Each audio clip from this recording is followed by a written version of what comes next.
Hello, my name is Dr. Gwynth Nelson. I am the State Executive Director for Communities and Schools of Washington, and I've been in this role for 1 year. My name is Limón-Trefielo. I'm the Deputy Director for Communities and Schools of Washington, and I've been here for 4 years. All right, so for anybody who's watching who doesn't know, we're officially in our 35th anniversary year.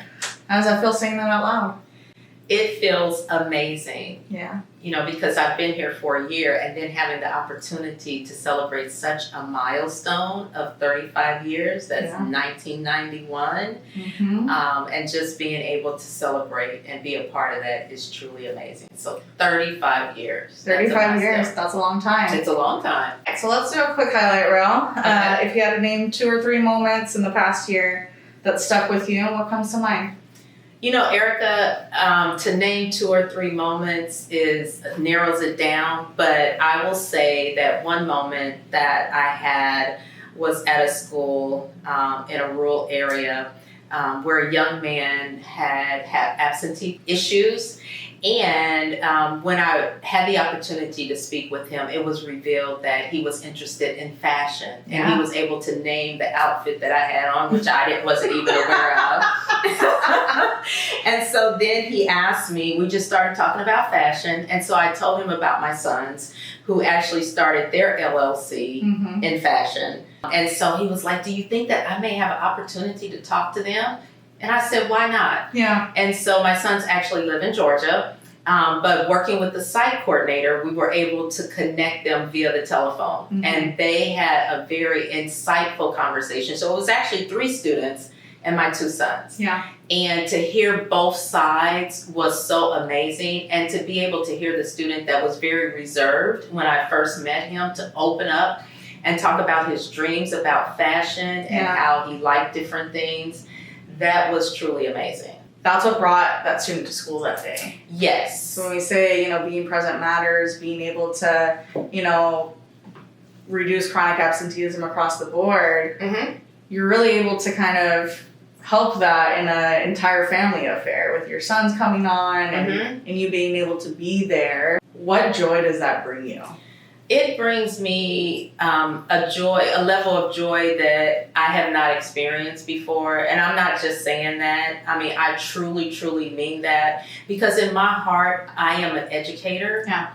And whether that's higher ed, that's my background, higher education, or now K through 12, and having the experience to hopefully make a difference when they're younger, that maybe carries them through higher education to higher education, if that's the road that they choose, and being able to hopefully impact some of the issues that they conquer when they're K through 12 that will not carry over to their adult life or higher education. Talking about littles and being preventative and give us another, moment that you would put in your highlight reel after a year. So another moment that I would put in my highlight is being in a school in another rural community and actually having the chance to interact with younger children. Yeah. So one of the site coordinators actually did a birthday celebration for the student's birthday that was that month. And so she was able to have them to come into her office, her area, and celebrate with like cupcakes and little trinkets, and to see the joy on those children's faces. I mean, they were like 5, 6, 7, 8. Just to see the joy that made a difference for them, and to be able to sit at their level in those little chairs. Knees hurting and everything. Knees hurting and everything, exactly. But being able to be at their level and talk to them. Like they were very interactive with me and telling me stories about, yes, I'm going to share this with my little brother because I know that he'll really like that.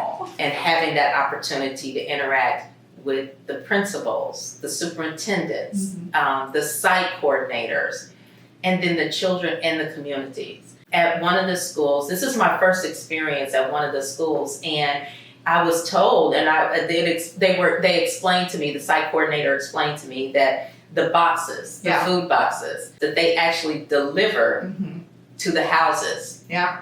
And how sometimes that makes a difference for those families that would not have food otherwise. Many times that's the only food that the families have over the weekend. I saw how CISWA and CIS makes a difference in the community, in the students' lives, in their families, just across the board. Yeah, and I think one of the things that's really powerful about that example is that sometimes, and especially in these rural communities, we are the only resource, right? Like that site coordinator had to build that food box system because there isn't a food pantry in that community, and being able to really adapt our model in the way that meets not only the students' need, but the community at large. Yes. I think it's such a powerful thing about CIS and our model and how we implement that, not just here locally, but also nationwide. Yes. Thinking about the last year or two and thinking about moments in time, what are you most proud of? Just being able to be a part of this community. Yeah. And when I say the community, I not only mean CISWA, but CIS, being able to see the difference that we make as an organization, not sometimes, but every day. Yeah. Being able to meet our site coordinators, the principals, the superintendents, the community. The donors that we have make a difference. The sponsors that we have, the organizations that we have, all collectively making a difference. Yeah. And so that's what I'm really proud of. Yeah. What else are you proud of this year? Well, I'm proud that I was able to move across country. Yeah. The support that I received from the staff has been tremendous. You know, it's a different culture coming from the southeast, the East Coast, all the way to the West Coast. It's different. And so being able to adapt to that. Yeah. And I think coming from someone who's been able to watch you over the last year and having been in a similar seat, being able to see you build relationships organically and authentically, showing up with humility, really humanizing yourself so that way you can come into these spaces and just be and learn and all of that. And I think too, all of the work that you've been able to do on the board level to really create champions for CIS and do that out the gate in the beginning, right, I think is something you should really be proud of as you think back on your last year. Well, thank you, Erica. I appreciate that. Thank you. We talk a lot internally about 2026 and how it feels differently. Can you say a little bit about what's at stake this year for CIS and also young people in Washington? So, Erica, as the Deputy Director and you working with advocacy and policy, I'll defer that question to you.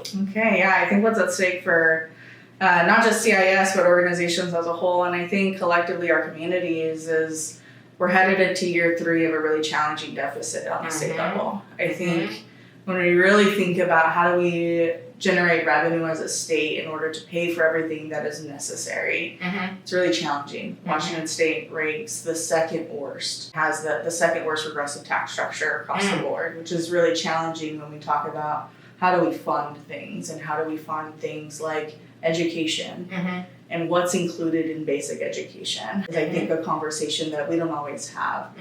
We're headed into another challenging situation where it's going to be a fight on a state level of how do we preserve what we have, but also how do we stop pulling away at the things that are necessary for students and for communities to thrive. We are food banks in rural communities. We are, the navigators and the support for the family and helping to wrap around with housing. And I think when we start to lose funding, when we lose support, that makes all of those things even more challenging. But flipping that on a positive side of we have so much momentum that we've built.